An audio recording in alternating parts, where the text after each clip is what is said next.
Hello everybody, welcome to Macro Talk 2. It is Thursday, July the 3rd, 2025. If you didn't know that, you have bigger problems than watching the show. Okay, today competition results from June, and it's not what I promised, and I'll explain why in just a minute. Tonight, this evening, this afternoon, right after this, I am interviewing Kelly Bosch. For your education and delight. She's the lady who makes these remarkable videos that you've been seeing if you've been looking at my blog at all. Really marvelous work and very exciting, very interesting. And I want to know more about how she does it. So I'm going to be talking to her this afternoon, and I'll have that out as a video probably over the weekend. Let me see. If you have a question for Kelly, if you watched any of her videos and would be interested in knowing something about how she does it or what she does or how she gets her inspiration, ask me a question here. Make sure you flag it with my name, and I will copy the question down and ask her this evening, and I'm sure she'll answer you directly. Saturday is per Zoom from 10 o'clock in the morning until noon. We have introductions, updates, some gear stuff, and a new feature that I'm planning on adding, a bonus for Patreon folks, which I think is going to be very valuable and useful. We shall see. Lester Lefkowitz visits per Zoom on September the 13th. Be sure to come if you have any questions for Lester about Lightroom. It's going to be fun. I can't wait to see what he's got in store for us.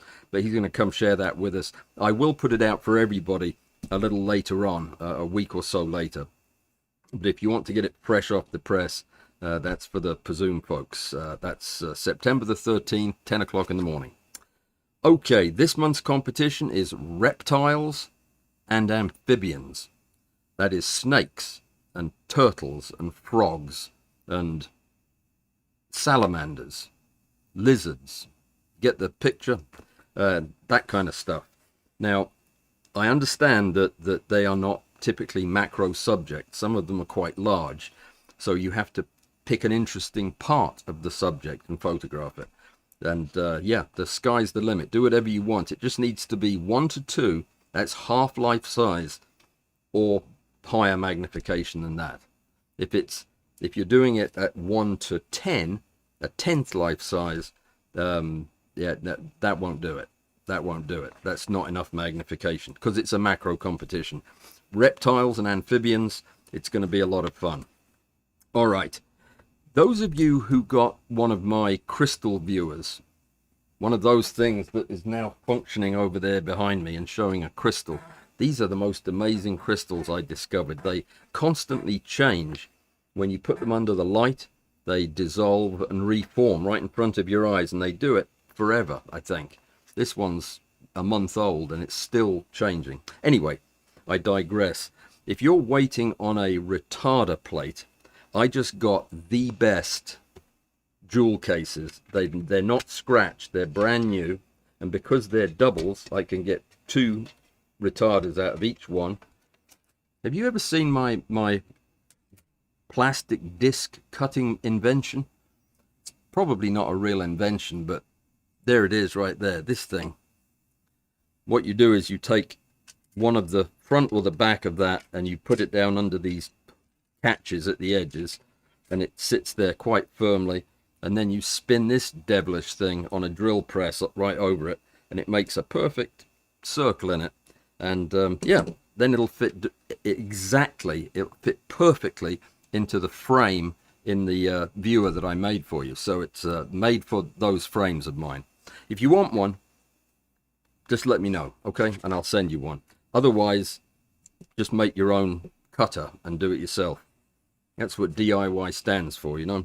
But anyway, I'll be happy to send you one if you want one. It's great fun.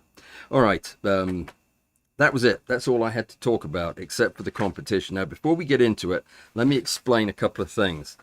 There is no way I can talk about all of the pictures that I reviewed for this competition. There were about 50 of them, and so many of them are so good.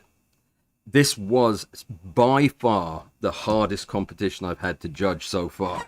And you'll remember the plan was, did I just get too close to you into your personal space? I'm sorry, but my chair was drifting away. The thing was, I was going to ask ChatGPT to also judge the competition. And it had assured me that that was not a problem. I specifically asked, I said, say there are 50 entries.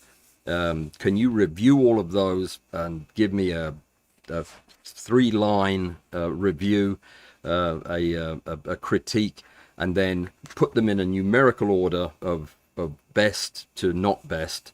And can you do all that for me? Absolutely no problem. I do it all the time. It's one of my specialties, she said, lying. And so I had planned on doing that. And then when the results were all in at the beginning of this week, I put them all in ChatGPT and reminded it of our conversation. And within a few minutes, it came back with a thing that she can't deal with that much information. Too much information for a supercomputer, apparently. So we went round and around, and I wasted a whole day on Monday splitting the files up into smaller and smaller zip files and sending them over, only to get back messages that it timed out, or when it times out, I lose all of the data and I can't do anything. And it just went on like this, and I was getting furious with it because it was just so irritating. I finally sat down and wrote it a letter and asked why, if it's such a smart thing, does it not know when I ask in the first place if you can do this? Why does it not just say, nope, don't think I can do that, too much data, I'd probably time out and I'd lose all the data, so I don't think we can do that. Why don't you tell me that? And I even accused I accused it of lying so that I would just send it data. And it pointed out that it doesn't really care about that. It can steal my data anytime it wants. But it was clearly my misunderstanding that that the thing is cleverer than I thought it was. It's really not.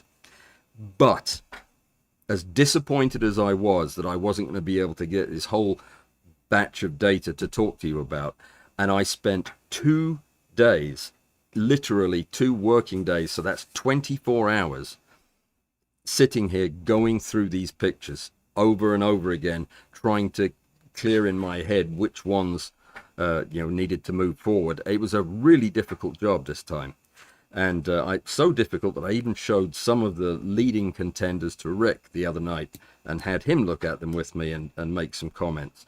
But in the end, when I finally arrived at a decision and everybody had a score and I had a ranking, I took the top 10 and I gave the images one at a time to ChatGPT, asked for a detailed breakdown of what it thought of these images, and then I wanted the machine to remember that image and then review the other 9. And it did. It reviewed all 9 of them. And then I asked it to place them in order of merit. The top 5. I just said the top 5. Pick out the top 5, and they were the same as mine. That's 1 point. And I said, put them in order of merit.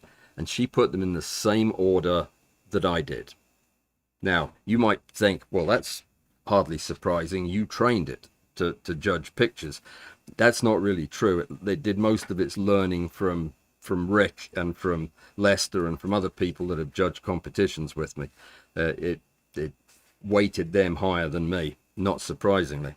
So we got the same results. So when we get to the top 5, you're going to know that it's not just me. It's also a heartless computer agrees with me. There you go. I figured we could get through 20. So I'm just going to give you the top 20. That means there are 30 photographs, most of which I thought were fantastic pictures, and that they scored in the 90s on my scoring grid. That's incredible. I mean, there really were so many good pictures. I felt awful having to cut any of them. But if anybody wants to know where they ranked, I will tell you. But we're going to just jump in at number 20, and I'm going to give you the full rundown from 20 to number 1. And we're just going to have to make do with that for now, because there's no way I can do 50 pictures. If we have time left over at the end, I can jump back in and pick up some other ones if you wish. But I have a spreadsheet that's filling my whole computer screen right now that has the results on it. That's how much information there was. And I need to be able to see my notes. So we're going to start with numero, whatever 20 is. Somebody tell me what 20 is in Spanish. No, don't bother, actually. This is from Ralph Richter.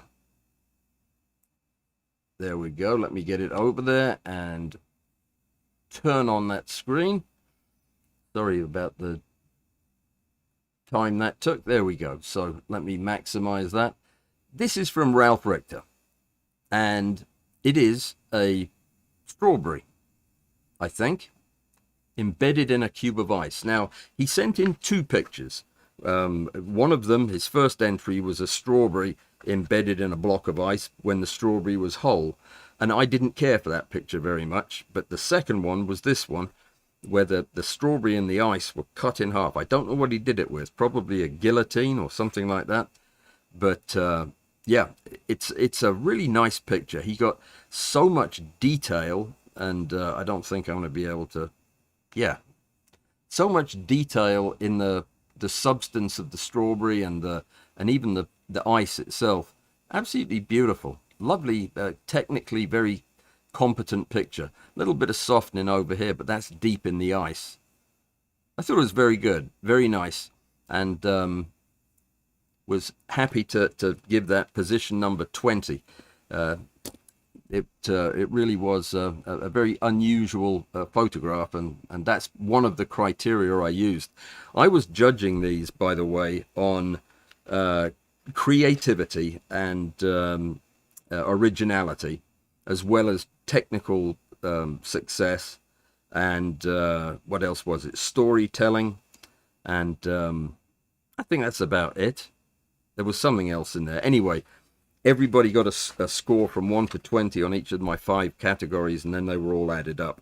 So these were more rigorously scientific than usual. Let me see if I can find the next one, which is number 19. Bravo to number 19, David Brown from Maine. This lovely, lovely hoverfly. I think it's an American hoverfly. Well, I mean, other than the fact that it lives in America, which would make it kind of an American hoverfly, but that's what it looks like. And this is really lovely. The colors, how sharp he's got it.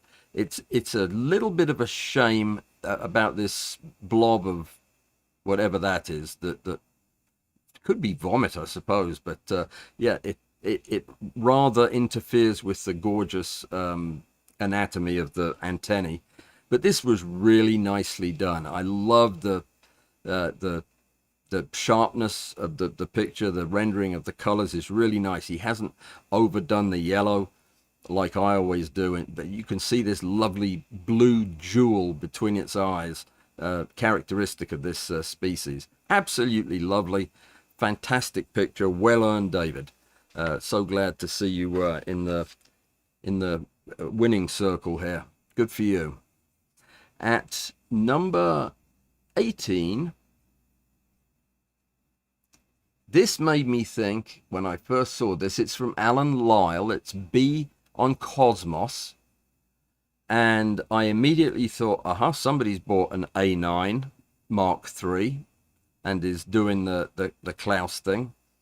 This picture is so nice, and the composition is so well laid out. The colors are so beautiful, and the bee is absolutely spectacular in its detail. It really is a gorgeous bee. I thought, well, this is somebody doing the focus stacking the way Graham and Klaus do, and I don't know if that's the case or not. The reason that this is not at the very top of the pile is quite simply this distracting loss of focus right here. I think it really does trip the photograph up, which otherwise is perfect. If the whole flower had been soft and out of focus, I think I could have lived with it. It would have been a different photograph, of course. But it's problematic to have most of the inner part of the petals sharp and four of them soft like this. It looks like an accident, an unhappy accident. So that's the only reason it didn't do better. It would have probably been right up close to the top. Lovely photograph. This bee is something to behold. Absolutely lovely. So, Alan, if you see this, please let me know. Did you shoot this handheld, and if so, were you using high speed and so on and so forth? But love to know what you did, because this is a very successful picture. Very nice indeed. Well done. All right. At number 17, does anybody know any German photographers, possibly? How about Ingolf Kuntz with an absolutely stunning bee photograph? Ingolf shoots living creatures that he finds in and around the woods in his workshop and what have you on his travels. And to get this as a live one-shot photograph of a living Apis mellifera honeybee is quite remarkable. It really is. I mean, I personally wouldn't want to be that close to a bee that could possibly be angry and have a stinger to deploy. I love this. I love the subdued colors. The pollen. It's just so. This is exactly what a bee would look like if it was crawling around on your log. There you go. Ingolf, let me know that this was a living creature. I'm pretty sure it was. I can't imagine how else you could have got this image. But it's lovely. Sharp as can be, and beautiful capture. Number 17, Ingolf Kuntz. I should be saying what the titles of these are. It's European Honeybee. This one is. In case there were any cool titles that go with them. Let's see what else we had. Beyond Cosmos, I did say that one. Hoverfly 2. That's not a very good title, David. You need to come up with something a little bit more interesting. There's another bee here that came in. Oh, how is this possible? I just realized that this is also Alan Lyle. I did not realize I'd done that. I wouldn't have done it any differently because this was the one that came in that position with the score. But I didn't realize they were both Alans. You must have a bee infestation going on, Alan. This is looks like a bumblebee, but I wouldn't know. Alan's based in England, I think. But anyway, a beautiful bee. I love the imposing kind of threatening look of the thing, the way it towers over you. I think that's wonderful. Why it lost points in this case was, believe it or not, much the same as the reason the little bee in the flower did earlier on, is that the supporting actors here, the parts of the flower that are part of this image, are really defocused. Actually, they look more artifacty than defocused. It's hard to say whether this is focus banding, but you've got parts that are in pretty sharp focus and parts that are reduced to soupiness.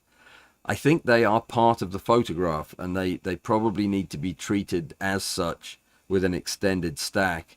If this was, I'm sure this was stacked. Again, it's a very nice photograph of the bee, but a little spoiled by the plant. I also don't know what kind of plant it is that has hamburger meat down between its petals, but Yeah, it's not the most attractive plant, but then again, I guess you have to photograph the bee on whatever it happens to be on at the time. But still, lovely picture of the bee, beautifully rendered, nice and sharp. Um, yeah, very good, very good shot. Interesting and different. It got some originality points. Number 15. This was an interesting one. This is from somebody I don't think I've met before. Sean Maston submitted this.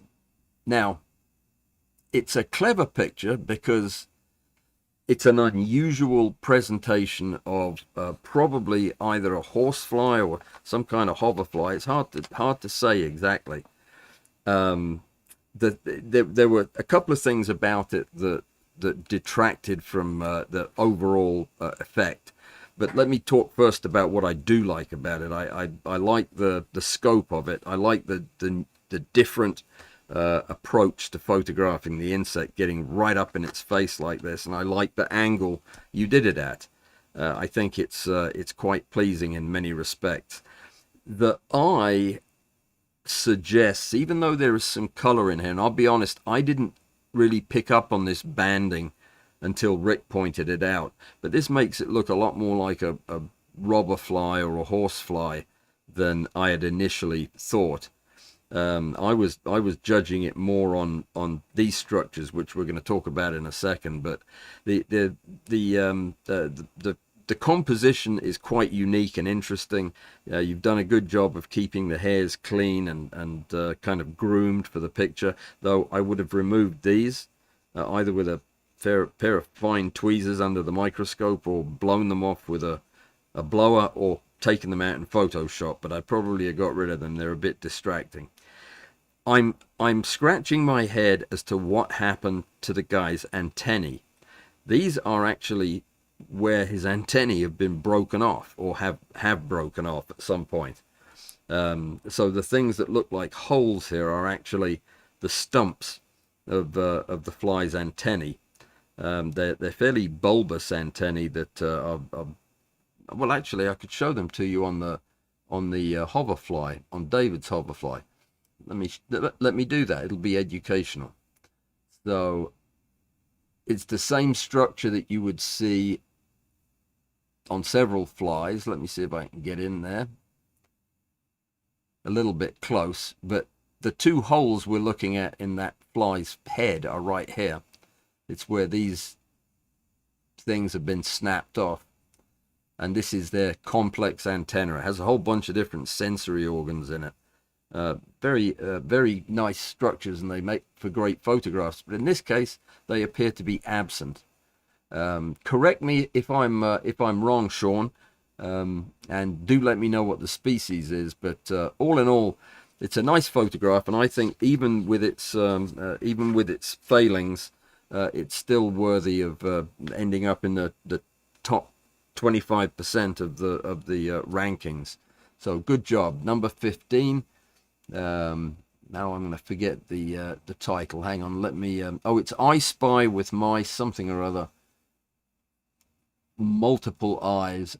I can't make my little window get any bigger to see the whole title. How irritating. There it is. Okay, it was I Spy with My Thousands of Eyes by Sean Maston. Number 15. Well done. Roy Walker, who I know is here with us today because I couldn't help notice the name in the chat, submitted that photograph that just disappeared. There it is. Absolutely lovely. It's a dark-edged bee fly, and I really loved it.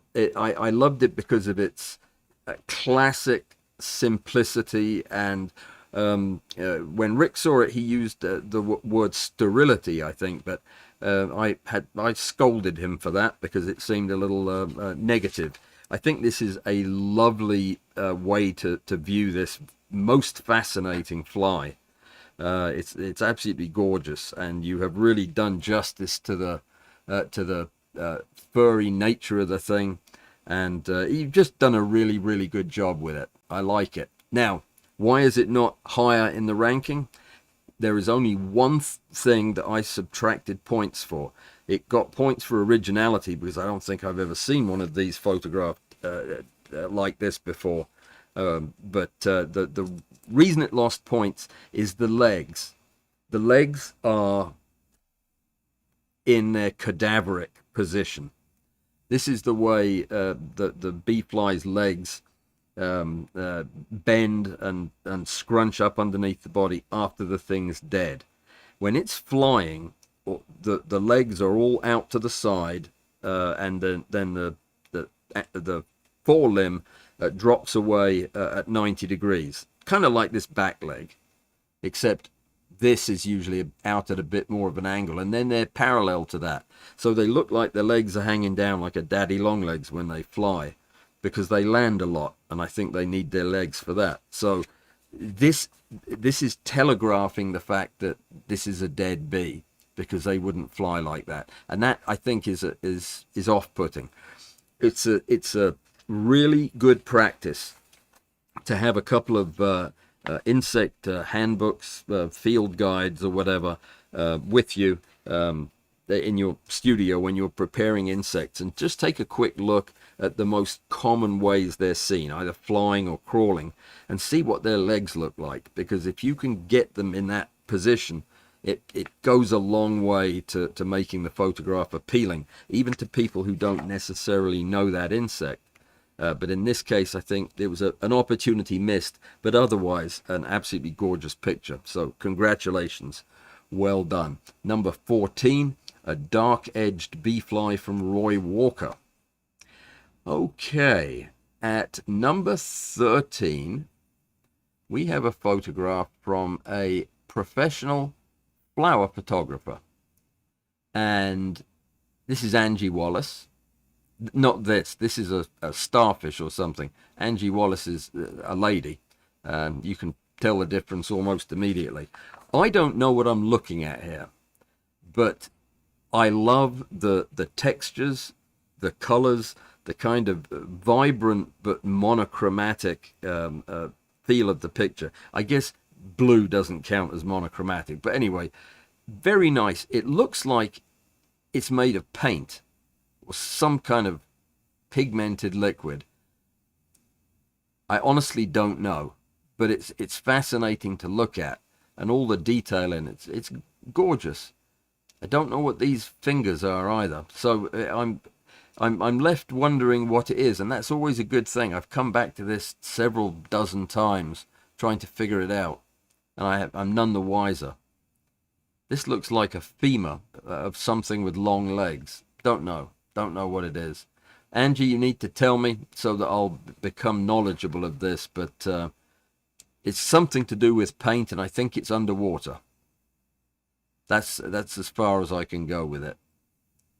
Yep, it looks like that that starfish in SpongeBob SquarePants, but I might be wrong. Isn't it cool? A very cool picture. I loved it, and yeah, it definitely deserves position number 13 in our top 20. All right, let me see. In the next place, which is number 12, and I don't have a name on this one, which is... It's not actually my fault. I'm going to make excuses here. Not everybody was using the proper naming convention this time around, which was a problem. But I didn't penalize anybody. But without it, I don't know what your name is. So let me see. I figured it out and wrote it down somewhere while I hunt. Just chat amongst yourselves.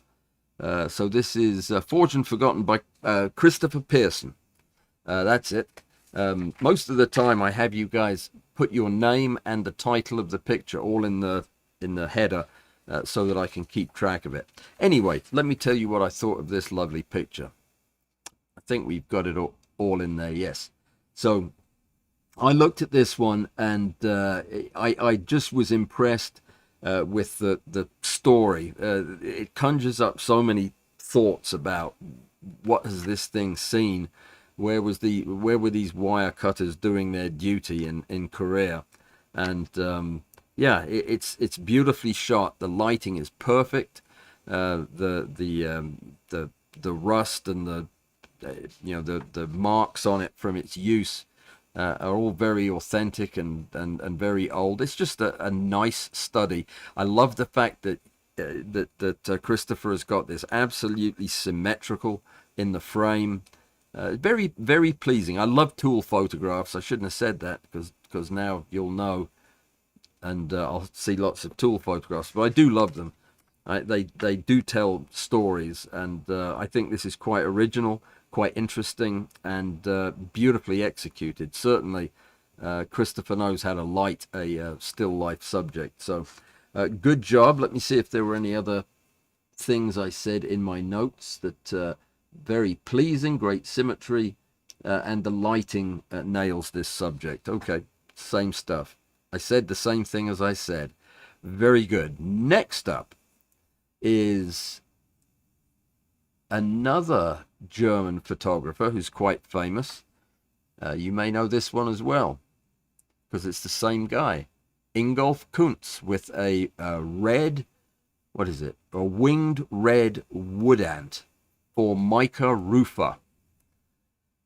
This is just one of those technically close to perfect photographs where the lighting is perfect, the shadows are very actively contribute to the mystery of the photograph. The appendages look great, everything's clean, and the thing appears to have an expression on its face. It looks a bit mischievous even, but I just love this. I have photographed little ants for decades now, and it is very hard to make them look both active like this as well as completely going about their business. I think this is lovely, well done, and a good study in how to pay attention to the details.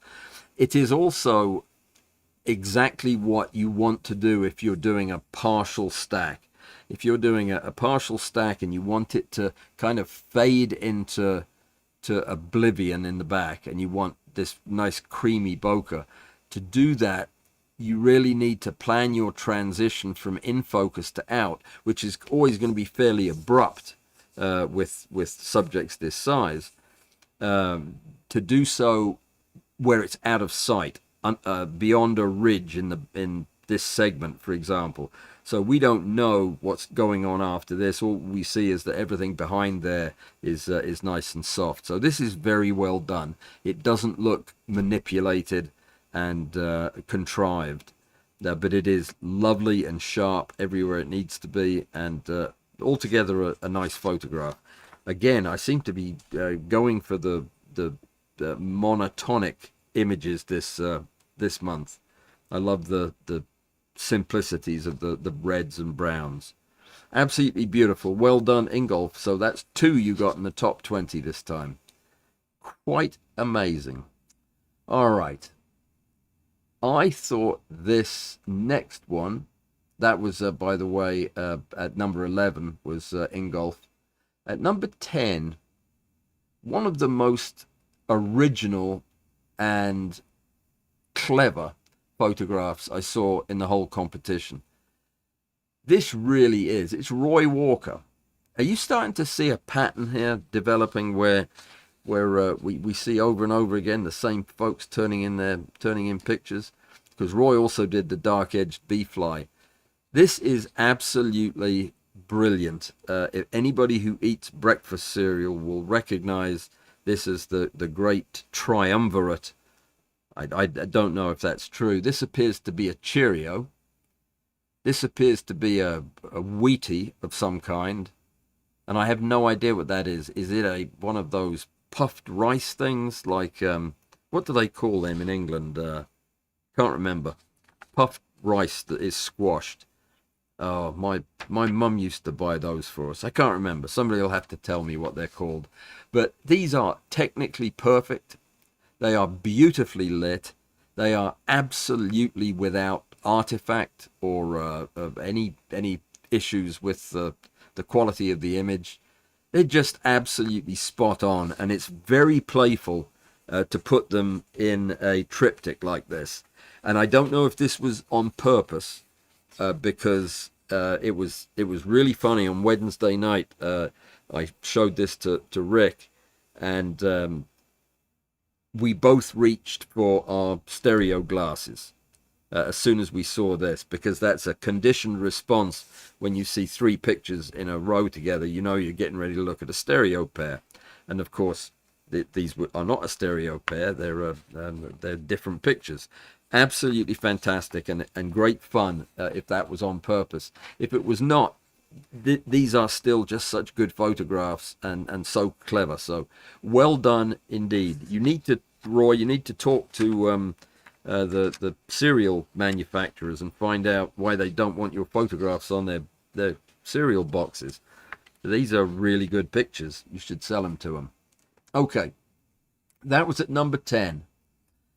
A really, really nice picture comes in at number 9. This is...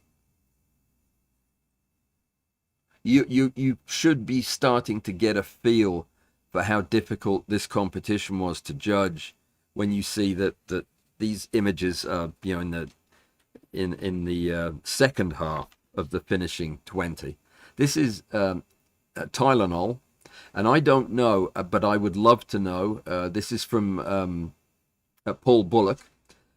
Paul, I would love to know if this is purified acetaminophen, or is it just a tablet from the drugstore? It looks to me like it's purified, but I don't know. I have never been able to get this kind of crystal structure out of acetaminophen, but this is absolutely stunning. Every quadrant grabs my attention, and I have never seen a basically two-dimensional crystal look more three-dimensional than this stuff does.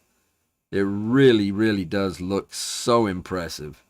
It made me want to try to shoot this as a stereo pair with some epi lighting, possibly under the microscope. But yeah, it's absolutely marvelous. And even these little doodads that are layered on top, don't know what they are, what contaminant these are, but the splashes of color are just beautiful. And there's a lot of detail in here, a lot of fine detail that is worth looking at when you zoom in. Yeah, you can zoom in like so. Very, very nice piece of work. Gorgeous crystal. Do let me know if you can, Roy, if this was, Paul, if this was something you purified. Actually, purifying acetaminophen is a very big task. It involves a lot of steps in the lab, using vacuum filters and things like that. But I'd love to know, because I'd love to try this myself. Very, very nice. Bravo, acetaminophen, which I need right now. From looking at all these pictures, a little acetaminophen would be good. All right, next up, this is from Tom. Let me see if I can find it. Oh wait, somehow I have two of these, which is a mistake. You're at number 8 and number 7, Tom. But these are your mushrooms, and it's a beautiful photograph. I have come to expect beautiful photographs from this photographer. He's very meticulous, and this is a lovely, lovely study. The mushrooms look very cool when they're doing this bending back thing. Don't know why they do that, but apparently they do.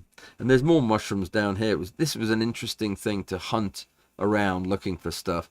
In fact, I found a springtail right there, or some type of soil mesofauna, but that was cool to find, crawling up one of the stems. And the detail is lovely. It's a well executed photograph. Love the colors, love the earthy tones. That might be a slime mold down there. You never know. Stranger things have happened. But anyway, great photograph. Lovely, lovely fungus picture. And yeah, well done. Tom. That's a nice one. I guess you're here in Middle Earth, so this might be a Middle Earth mushroom that I could go find. Would be nice. It would be nice to get out. I don't get out though. I have to stay in here. All right, at number, I think we're going to say it's at number 7. I say that because I've got more pictures than I'm going to have to go find this other one because there's a picture that somehow got lost. Just chat amongst yourselves. We're going to go to number 6 and then I'll come back to number 7. Now, this is, I've had a hard time getting this thing to work, but I'm going to bring it over here. This is a little unusual that a 3-dimensional GIF would make it to position number 6. This is from Bill Wheeler, by the way. And Bill has been exploring ways to turn 2-dimensional images into representations of 3-dimensional space. And one of the ways he does it is with this rather remarkable, you tell you what, I'm going to find my other version of this picture. Sorry, it's in an email, so I'll just put that up. I hope Bill doesn't mind. Okay, just ignore the email. This is what the GIF looks like in action. Now, isn't that nice? It really does show the 3-dimensional nature of the ant's head and mandibles. If you're paying close attention, you'll notice there's some weird magic going on up here. One of the teeth from the mandible appears to be coming in and out of existence. This is what happens when you retouch something in a 3D model. It's very, very difficult to hide this kind of artifact, and that's all it is. But really, I think Bill deserves credit for this rather clever rendition, and certainly you can't look at this and not see the full 3-dimensional anatomy of the ant's mouth and mouth parts and palps and these big hefty mandibles. Nice job indeed at number 6. Now, let me find out which. Oh, I just realized what I had done, which is unforgivable. The picture that should have been shown before this, I'm going to have to go find it. Just chat amongst yourselves again. I don't know where it is. Let me try finding it from the originals. And here it is. Let me open it. Perfect. Okay, so this is at number 7, the one that came right before Bill's GIF. And this is The Hunter from Amy Furman. I don't know how it got moved, but this is an absolutely fantastic picture. It's a species that we don't photograph quite as much as we do the more commonly found dragonflies in this area and down south. But this is one of those saddlebags hunters. I mean dragonflies. I can't remember what it's actually called. I looked it up and lost a piece of paper, but don't worry about that. It's absolutely beautifully executed, and it's close to perfect, actually. It's really subdued.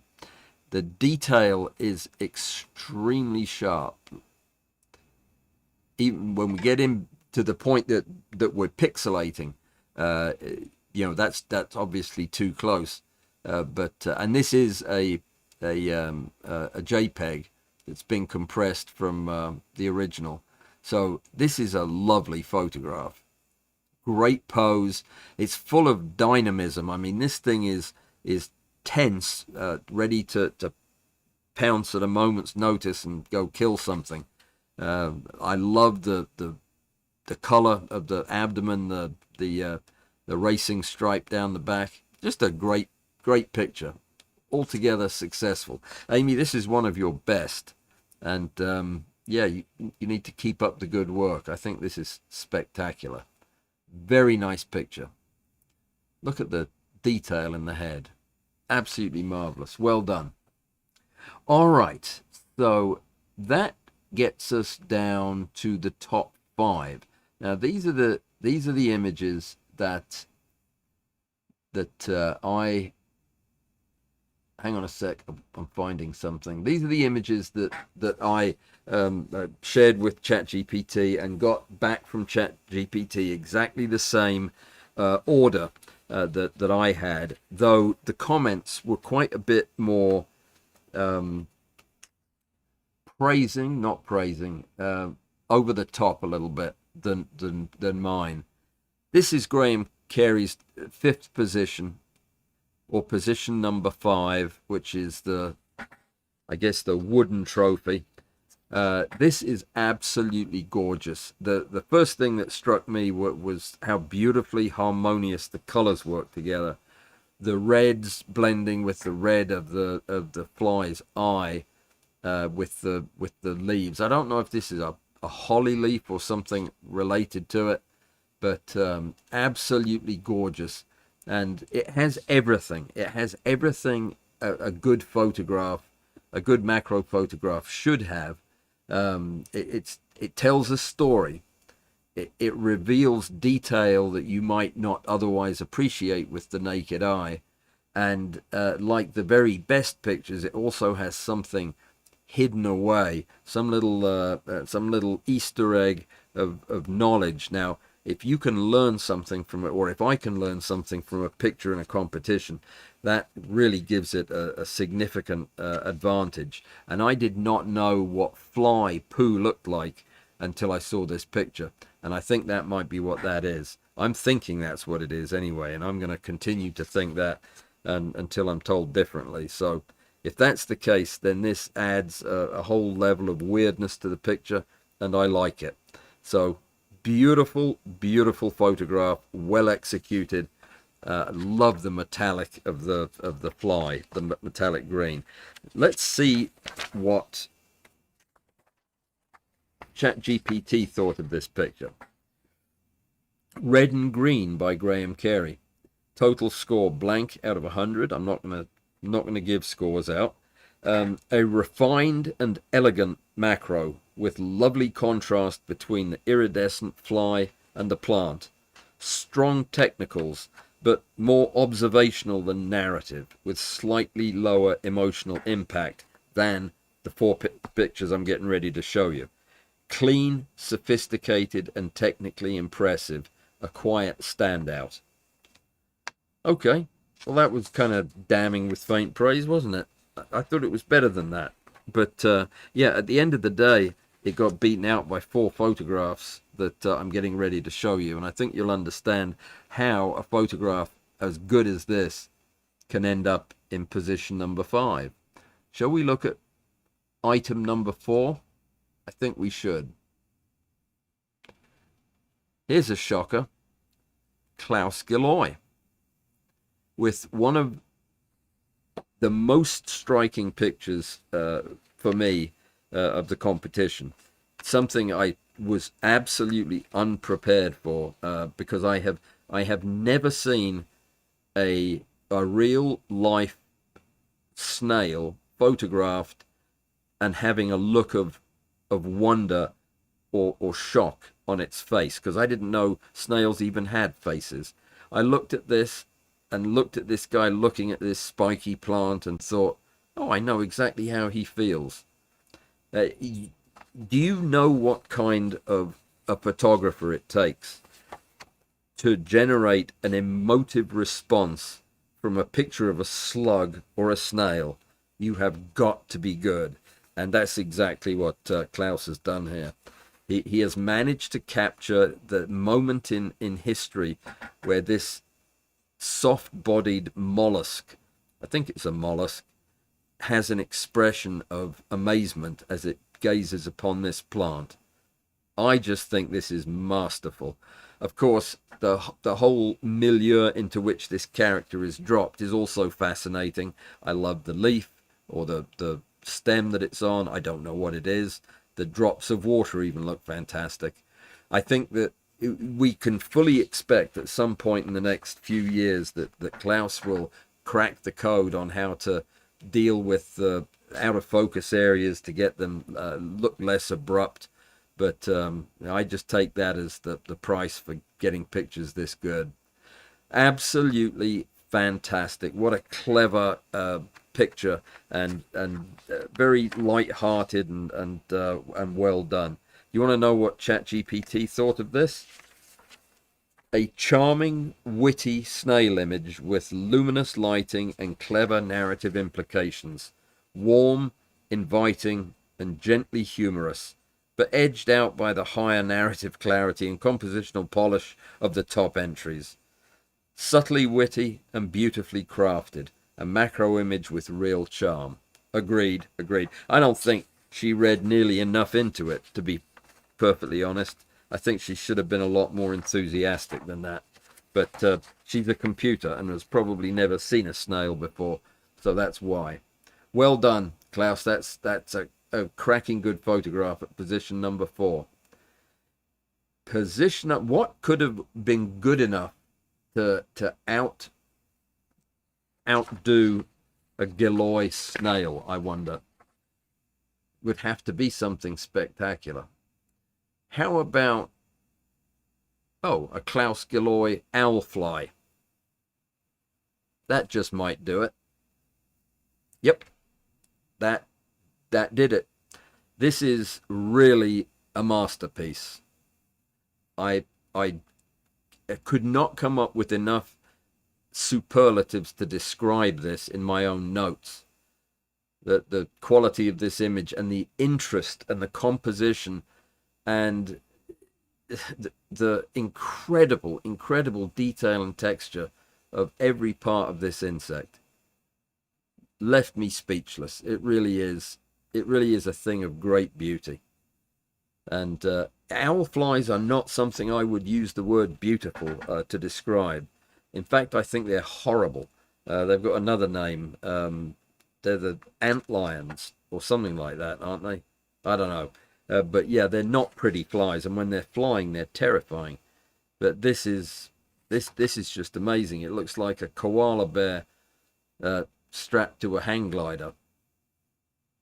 Maybe that's just to me. Anyway, Klaus, this was fantastic. You beat yourself here, getting position number 3 and position number 2. And what did the computer say? An immaculate golden-toned field macro of an antlion perched with regal symmetry. Technically pristine, visually serene, though slightly less emotionally charged than the top 2. A minimalist marvel of line, tone, and poise. Well, I agree with all of that. Well done, ChatGPT. Let's see what one. We know it can't be another Klaus Gilloy photograph because he's run out of entries. But somebody beat him out. Who could that have been? Well, there were 2. And this was the hardest decision that I have had to make. This is Rashad Al-Samati, who has been really showing some seriously good form in the last couple of competitions. This is a masterpiece of a macro photograph. Starting with the beautiful background, the color, it's very pleasing to look at. Again, it's kind of monochromatic, kind of painting a backdrop for this gorgeous little nymph, which is I think it's a kudzu bug nymph that has just emerged from its egg case. These are the egg cases. This is how they're laid, and in the south you'll come across these quite often, and I photographed them myself, but never have I photographed them with a fresh nymph wandering around on top. Rick and I were talking about what in the world these things were. They must be something to do with the hatching. They appear to have hooks on them, but I don't know. If you know, let me know. But it looks like only half of these have hatched at this point. This might not be going to hatch. It looks like it might possibly be in there dead. but these look like they're still tense and full of liquid. Don't know, it doesn't matter. The detail, the presentation, the way the photograph is composed, it's just brilliant. And to be able to include the little nymph on it, spectacular. In position number 2, then, Ralph Alsamati with another brilliant photograph, and he has named this one New Life Unfolding, which means there is a winner that beats all of those photographs. Who could that possibly be? This is a unique photograph. I have shown it to a couple of people who I trust. Both of them have said, I want that photograph on my wall. I want it on my wall too. This is Echoes of Bloom, and it is by the same person that started us out today, by Christopher Pearson, who is another person who's shown up twice. He did the pliers earlier on. But this is Christopher Pearson's study on desiccated flowers. Now, I'm going to switch up the order and tell you what ChatGPT said first. A creative and deeply poetic treatment of dried cone flowers as portrait subjects. High concept and emotionally resonant with remarkable tonal restraint and color fidelity. Where macro meets fine art, layered, elegant, and unforgettable. I absolutely agree with every word of that. This is elegant and it is unforgettable. It is just an absolutely beautifully thought out and delightfully composed photograph. I would never have thought to do this, which made it surprising and delighting to me to see as one of the entries. It's just so natural and so restrained. The colors are dramatic. I mean, just so beautifully toned. Well done, Christopher. I don't think we've ever met, but I am a fan of your art. I think that you have a real vision. I hope everybody else will join me in congratulating Christopher Pearson on what is a stunning winning photograph. Really upset the apple cart. That is such a different type of image, and so well worthy of the win. So congratulations, Christopher. I'm most impressed and look forward to meeting you at some point in the future. So I'm going to jump over to chat and see what you guys have. You know what? Maybe I won't. Yes, I will. I don't know where it is, though. Give me just a second. We're out of time. It's 3 o'clock, and I've got to get ready for Kelly. Does anybody have any questions for Kelly? Or for me, for that matter? I'm sure everybody is just being congratulatory to the winners, because that's what happens around here. That's the way we roll. I am not kidding when I say that half or more than half of the pictures that I had to cut at the 20 line were very close to this good. I wonder if I shouldn't do a little article and just show the rest of them on my website. Would you like that? I think yeah, if I have time, I'll try to get to that this weekend and just post them as an additional blog thing. Okay, I'm trying to get back to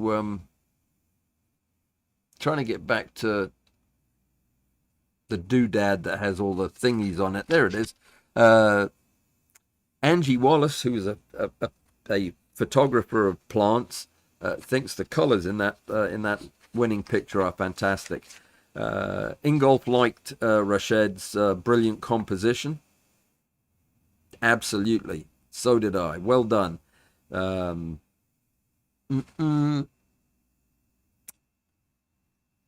Final count, 12 out of 20. I don't know what that is. 12 out of 20. Don't know. Congratulations to all the individuals who submitted a photo, says Art Wagner. Thank you, Art. You just took the words right out of my mouth. And we'll see you at the Presume. Yes, sir. Day after tomorrow. All right. Alistair says, yep, we need to go ahead and put the rest of the pictures in the blog. So that's what I will do. Congratulations to the winner, said David F. There are some really talented macro photographers and an inspiration to all. Amen, brother. Steve Martin.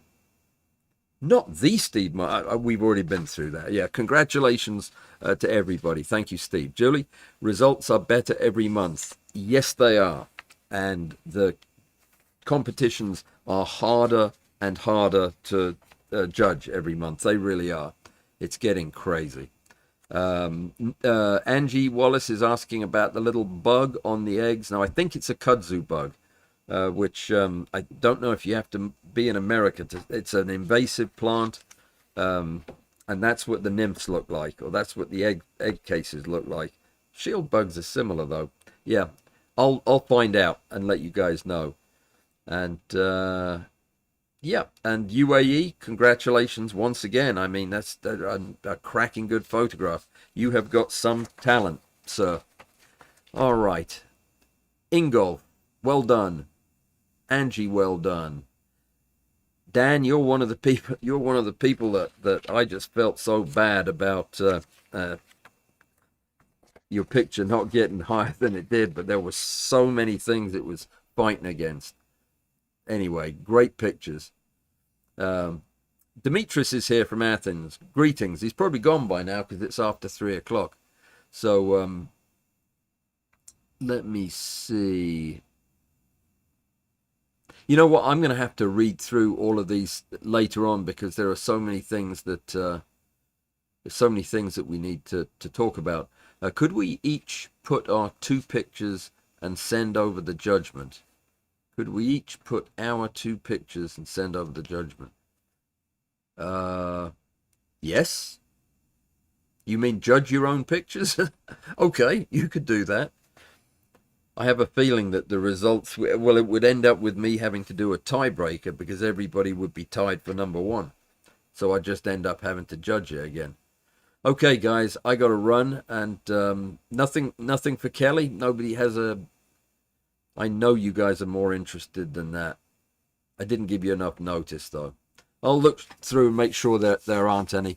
Thank you, everybody, for coming. I appreciate your patronage, and I will see you in the Presume on Saturday. I hope we've got a lot of stuff to do, and whatever else I said I was doing. I'll see you on one of those things. Happy 4th of July if you're in America. It's Independence Day, and you must be careful around fireworks. Okay, they're dangerous, and yeah, it's best you not set fire to yourself. And I will see you on Saturday.